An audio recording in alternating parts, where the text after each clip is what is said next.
नमस्कार, one India Hindi देख रहे हैं आप। मैं हूं आपके साथ काविंद्र चौहान। राष्ट्रपति चुनावों को लेकर चुनाव आयोग ने कैलेंडर जारी कर दिया। बाकायदा तारीखों का ऐलान कर दिया गया है कि किस तारीख पर नामांकन होगा तो किस तारीख को होगा चुनाव। लेकिन ऐसे में यह जानना अहम हो जाता है कि पार्टी हो या विपक्ष हो या सरकार हो, कौन किसको उम्मीदवार के तौर पर उतारने वाला है मैदान में, किसके नाम पर चर्चा ज्यादा है, किसके नाम पर चर्चा गर्म है। इसको लेकर एक रिपोर्ट तैयार की है, इस रिपोर्ट को देखिए। देश के सबसे महत्वपूर्ण चुनावों में से एक राष्ट्रपति चुनाव का वक्त करीब आ गया है। जल्द ही देश को एक नया राष्ट्रपति मिलेगा। चुनाव आयोग ने डेट शीट जारी कर दी है। तारीख दी है 18 जुलाई की, मतलब 18 जुलाई को भारत के 16वें राष्ट्रपति के चुनाव के लिए वोट डाले जाएंगे। सबसे पहले आपको यह बता दें कि राष्ट्रपति रामनाथ कोविंद का कार्यकाल 24 जुलाई 2022 को खत्म हो रहा है, इसलिए चुनाव भी इस तारीख से पहले करा दिया जाएगा, क्योंकि संविधान का अनुच्छेद 62 कहता है कि राष्ट्रपति का कार्यकाल खत्म होने से पहले चुनाव करवा दिए जाएं। पहले राष्ट्रपति चुनावों को लेकर चुनाव आयोग के कैलेंडर की कुछ तारीखों पर गौर कर लीजिए, फिर आगे बढ़ते हैं और उपराष्ट्रपति वेंकैया नायडू के प्रमोशन को लेकर राजनीतिक गणित समझते हैं कि वेंकैया नायडू को लेकर क्या कहते हैं इनके राजनीतिक तारे।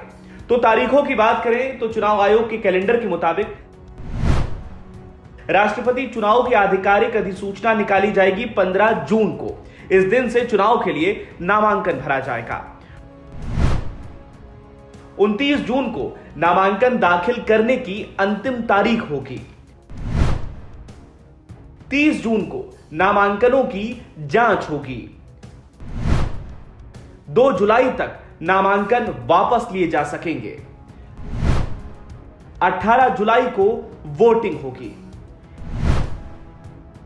21 जुलाई को मतों की गिनती होगी।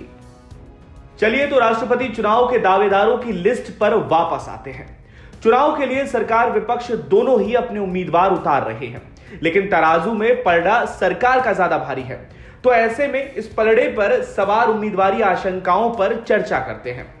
यूं तो चर्चा काफी नामों पर है, लेकिन 2 नाम विशेष हैं, यानी स्पेशल हैं। पहला उपराष्ट्रपति एम वेंकैया नायडू और दूसरे हैं केरल के गवर्नर आरिफ मोहम्मद खान। वेंकैया नायडू मौजूदा उपराष्ट्रपति हैं। उनकी राष्ट्रपति बनने की संभावनाएं काफी प्रबल बताई जा रही हैं। वे पहली बार 1983 में आंध्र प्रदेश विधानसभा में विधायक चुने गए थे। उसके बाद 1998 में पार्टी ने उन्हें कर्नाटक से राज्यसभा का सदस्य बनाया। उन्होंने अटल बिहारी वाजपेयी सरकार और फिर नरेंद्र मोदी सरकार दोनों में केंद्रीय मंत्री के रूप में कार्य किया। ऐसे में उन्हें प्रोन्नत करते हुए राष्ट्रपति बनाया जा सकता है। दूसरा चेहरा है केरल के गवर्नर आरिफ मोहम्मद खान। मौजूदा समय में बीजेपी, देश और राजनीति तीनों के घालमेल में आरिफ मोहम्मद खान बीजेपी के लिए गणित में हिट बैठते नजर आ रहे हैं। वे विभिन्न मुद्दों पर मोदी सरकार की नीतियों के मुखर समर्थक रहे हैं। वे 1972 से लेकर 1973 में अलीगढ़ मुस्लिम विश्वविद्यालय छात्र संघ के अध्यक्ष रह चुके हैं। इसके बाद कांग्रेस के टिकट पर कानपुर और बहराइच से लोकसभा सांसद बन चुके हैं। 1986 में शाहबानो पर सुप्रीम कोर्ट के फैसले को रद्द करने के राजीव गांधी के फैसले के विरोध में उन्होंने कांग्रेस से टाटा बाय बाय कर दिया था। उन्होंने 2004 में बीजेपी ज्वाइन की और वर्ष 2019 में उन्हें केरल का राज्यपाल बना दिया गया। ये 2 नाम आजकल सियासी चर्चा में खूब चटक हैं। हालांकि मोदी सरकार चौंकाने वाले फैसले ज्यादा लेती रही है, इसलिए अन्य रास्तों के लिए भी रास्ता छोड़ दिया गया है। बाद बाकी विपक्ष भी जम्मू कश्मीर के पूर्व सीएम गुलाम नबी आजाद और पूर्व लोकसभा स्पीकर मीरा कुमार के नाम लेकर मैदान में है। खैर, अभी चुनाव चल रहा है तो पार्टियां भी अपने पत्ते हफ्ते 2 हफ्ते में खोल ही देंगी। फिलहाल के लिए इस खबर में इतना है। अपडेट्स के लिए बने रहिए वन इंडिया हिंदी के साथ।